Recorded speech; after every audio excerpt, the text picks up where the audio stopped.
Hello, and welcome to G Fun Facts Online. Beneath the bustling streets and quiet fields of the modern world lie the ghosts of the first great cities. Today, we're digging into the Bronze Age, an era stretching from roughly 3,300 to 1200 BCE, when humanity, for the first time in many parts of the world, began to build and live in cities on a grand scale. These weren't just overgrown villages. They were true metropolises, centers of power, culture, and innovation that laid the foundations for civilizations to come. Join us as we unearth the story of the Bronze Age metropolis, a tale of rising walls, bustling streets, and the enduring quest to build a collective future. So what does it take to turn a collection of farming villages into a teeming urban center? Archaeologists call this the urban revolution. It wasn't necessarily fast, but it was truly revolutionary. It was driven by a potent combination of factors. First, agricultural surplus. The ability to produce more food than immediately needed freed a segment of the population from farm labor. This allowed for the rise of specialized professions. Artisans, priests, soldiers, traders, and administrators. At the heart of this transformation was the mastery of bronze. An alloy of copper and tin, bronze was harder and more durable than previous stone or pure copper tools. This new metal transformed society. Bronze plows could break tougher soil, increasing crop yields, while bronze weapons offered a decisive military advantage, enabling the rise of powerful elites and the expansion of territories. But the production of bronze itself fueled another key element of urbanism: long-distance trade. Copper was relatively common, but tin was scarce, with major sources located in places like modern-day Afghanistan and Cornwall. The need to secure this critical resource spurred the creation of vast trade networks that crisscrossed continents, linking these new cities in an early form of globalization. Archaeologically, these metropolises are identifiable by a set of key characteristics. Monumental architecture, like temples and ziggurats, signaled the power of the elites. Defensive fortifications, from massive city walls to sloping embankments, speak to an age of conflict. We see sophisticated urban planning in organized street layouts and public spaces. A crucial and often stunning feature was the development of advanced water management and sanitation systems, including covered drains and public baths. Finally, the presence of a writing system, like cuneiform in Mesopotamia, was a clear indicator of a state-level society, essential for managing a complex palace economy. The fertile plains of Mesopotamia are often called the cradle of civilization, and for good reason. It was here, in ancient Sumer, that some of the world's first true cities emerged. Cities like Uruk grew to unprecedented size, housing tens of thousands of people. For the inhabitants of cities like Ur and Babylon, daily life revolved around a strict social hierarchy.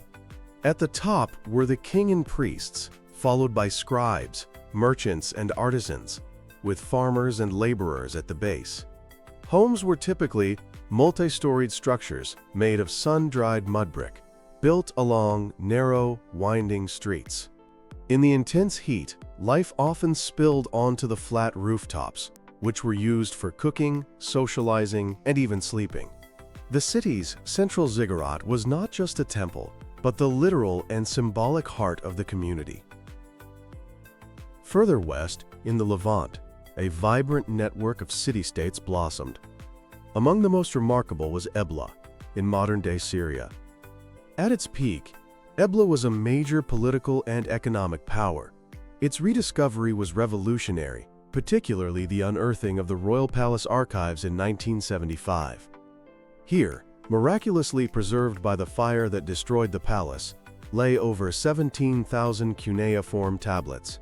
This extraordinary library recorded the city's administration, its vast trade in timber and silver, diplomatic treaties, and even its own language, now known as Ablate.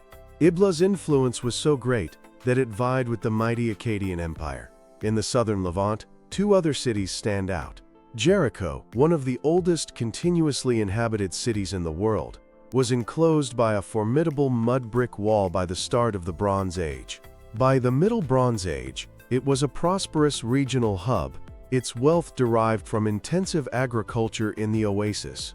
This is reflected in its stratified society and trade links with Egypt. But perhaps even more stunning is the recent discovery of En-Assur in modern-day Israel. Revealed during road construction in 2017, En-Assur was a massive planned city from 5,000 years ago, spanning 160 acres and home to an estimated 6,000 people. Dubbed the New York of the early Bronze Age, it was far larger than other contemporary cities in the region. It boasted a sophisticated layout with public and residential areas, a network of stone-paved streets, massive food silos, and impressive fortifications.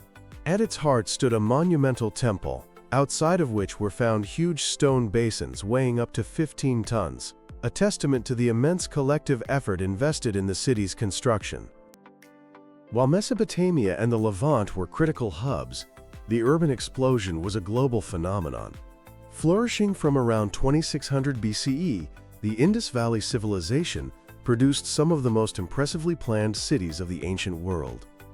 The great urban centers of Mohenjo-Daro and Harappa, in modern-day Pakistan, were home to tens of thousands and stand as testaments to an astonishingly advanced understanding of civil engineering. The hallmark of Harappan urbanism was its meticulous grid plan layout. Main streets ran north-south and east-west, intersecting at right angles. This uniformity suggests a powerful, centralized authority. But what truly set these cities apart was their revolutionary water management and sanitation. Almost every house had its own bathroom and was connected to a citywide network of covered drains made of baked brick, ensuring an unparalleled level of public hygiene. Major public structures included massive granaries and the famous Great Bath at Mohenjo-Daro, likely for ritual use. Intriguingly, these cities lack the monumental palaces or temples that dominate other civilizations, suggesting a different social and political structure that remains a mystery. In the Aegean, we find two successive civilizations. The Minoans on Crete were Europe's first civilization. Their urbanism was centered on vast, complex structures called palaces, like the one at Knossos. This was a sprawling hub for administration, religion, and economy. The labyrinthine complex featured grand staircases, light wells, and storage for agricultural surplus. The walls were adorned with vibrant frescoes, including the famous bull-leaping spectacle. Minoan cities were largely unfortified, suggesting a period of peace and control of the seas. Around 1450 BCE, power shifted to the Greek mainland and the Mycenaean civilization. In stark contrast, their centers like Mycenae and Tiryns were heavily fortified citadels, renowned for their massive cyclopean walls, built from enormous limestone blocks. At the heart of a Mycenaean palace was the Megaron, a large rectangular throne room. Access to these citadels was through monumental gateways like the famous Lion Gate at Mycenae.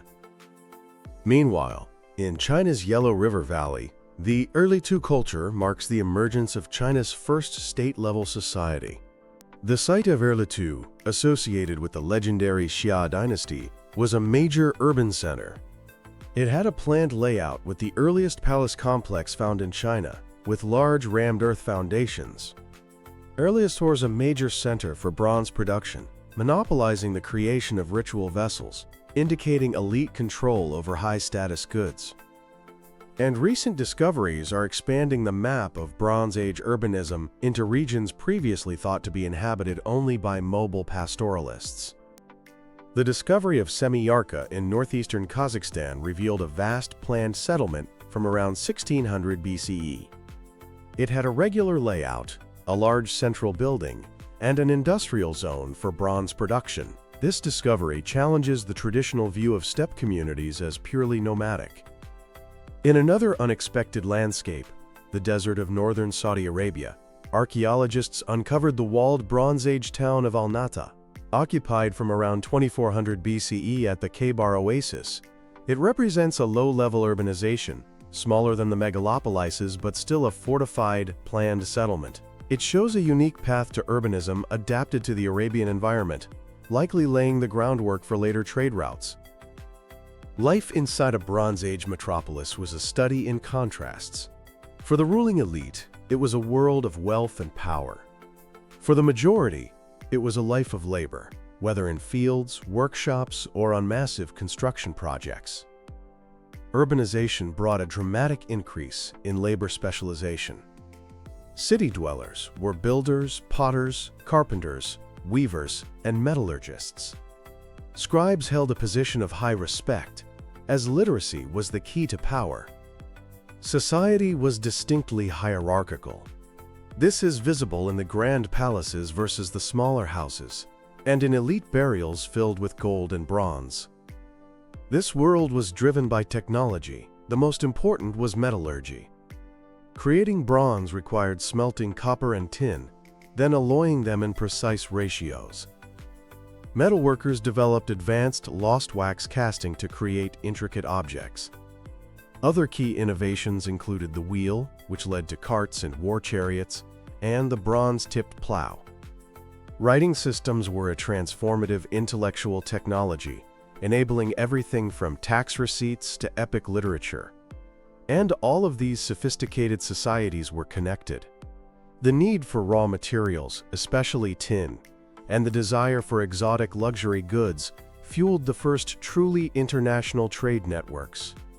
The Eastern Mediterranean was a vibrant hub of maritime trade. The Ilaburan shipwreck, discovered off the coast of Turkey and dating to the late 14th century BCE, provides a stunning snapshot. Its cargo was a multicultural treasure trove, containing copper ingots from Cyprus, tin from Afghanistan, cobalt blue glass ingots from Egypt, Canaanite jars filled with resin, Mycenaean pottery, and even a golden scarab bearing the name of the Egyptian queen Nefertiti. These networks extended even further, with robust trade links between Mesopotamia and the Indus Valley. These routes didn't just move goods. They moved ideas, technologies, and culture, creating a truly cosmopolitan Bronze Age world. Then, around the year 1200 BCE, this vibrant, interconnected world came to a sudden and violent end. In a relatively short period, great empires fell, major cities were burned to the ground, trade routes were severed, and entire writing systems vanished. This widespread cataclysm is known as the Late Bronze Age collapse. For decades, the leading explanation centered on the invasions of a mysterious confederation known to the Egyptians as the Sea Peoples. Inscriptions from Ramesses III vividly depict Egypt's desperate battles against these seaborne marauders. Archaeological layers of destruction at sites across the Levant and Anatolia, littered with arrowheads and unburied skeletons, seem to confirm this violent wave of destruction. However, most scholars today believe the Sea Peoples were a symptom, not the sole cause, of a larger systemic crisis. The collapse was likely the result of a perfect storm of multiple, interlocking calamities. One of the most compelling factors is severe and prolonged climate change. Analysis of ancient pollen has revealed evidence of a megadrought that began around 1250 BCE and lasted for centuries. This would have led to widespread crop failures, famine, and social unrest. Letters found at Ugarit speak of a desperate famine in the Hittite lands. With their agricultural base collapsing, populations would have been forced to migrate in search of food, potentially becoming the Sea Peoples themselves. Climate refugees turned raiders. Adding to the instability, geological research points to a series of major earthquakes, an earthquake storm, that struck the region. The fragile, interconnected nature of the Bronze Age world may have been its ultimate undoing. As cities fell to famine, invasion, or earthquakes, critical trade routes for tin were disrupted. This created a domino effect, a systems collapse, where the failure of one part of the network led to the breakdown of the entire system. The loss of administrative centers meant the loss of literacy in many regions. The Mycenaean linear B script disappeared entirely, plunging Greece into a dark age from which it would take centuries to emerge. Reconstructing these ancient worlds is a monumental task. made possible by the Urban Archaeologist Toolkit. For centuries, the primary method was excavation, the careful, systematic removal of layers of earth to uncover buried remains. Archaeologists use stratigraphy, the principle that deeper layers are older, to piece together a site's history. But excavation is inherently destructive. So modern archaeology has turned to a suite of non-invasive techniques that allow researchers to see beneath the soil without lifting a trowel. Geophysical survey is one of the most powerful tools. Magnetometry detects subtle magnetic variations caused by buried walls or kilns. Ground-penetrating radar sends electromagnetic pulses into the ground and creates 3D images of what lies beneath, revealing floors, walls, and even tunnels. These methods were instrumental in revealing the true scale of sites like Semillarca. Remote sensing technologies like satellite imagery and LiDAR provide a bird's-eye view, with LiDAR capable of digitally seeing through dense forests to reveal ancient settlements. Once excavation begins, bioarchaeology offers profound insights. The study of human skeletons can reveal diet, disease, and migration patterns. By combining these high-tech surveys with targeted excavation and lab analysis, archaeologists can piece together the complex story of these lost cities.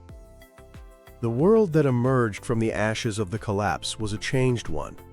The grand palace economies were gone, and many regions entered a dark age. Yet, the legacy of the Bronze Age metropolis was not erased. It endured in stories, in technologies, and in the very idea of the city. The epic poems of Homer, the Iliad, and the Odyssey preserve the memory of the great Mycenaean citadels, of golden Mycenae and its powerful kings. Technological innovations in metallurgy, agriculture, and craftsmanship were not lost but adapted in the succeeding Iron Age. Perhaps the most enduring legacy is the concept of urban living as a catalyst for human progress. These early cities were crucibles of innovation, where the concentration of people led to unprecedented advancements.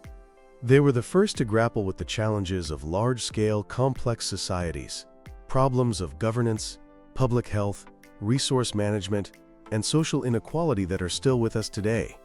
The work of urban archaeology continues to push back the horizons of our knowledge, showing the impulse to build and create complex communities is a fundamental part of the human story. The Bronze Age metropolises, in all their ruined grandeur, are a powerful testament to this enduring human drive, their echoes still resonating through the millennia. Thanks for listening to Fun Facts Online.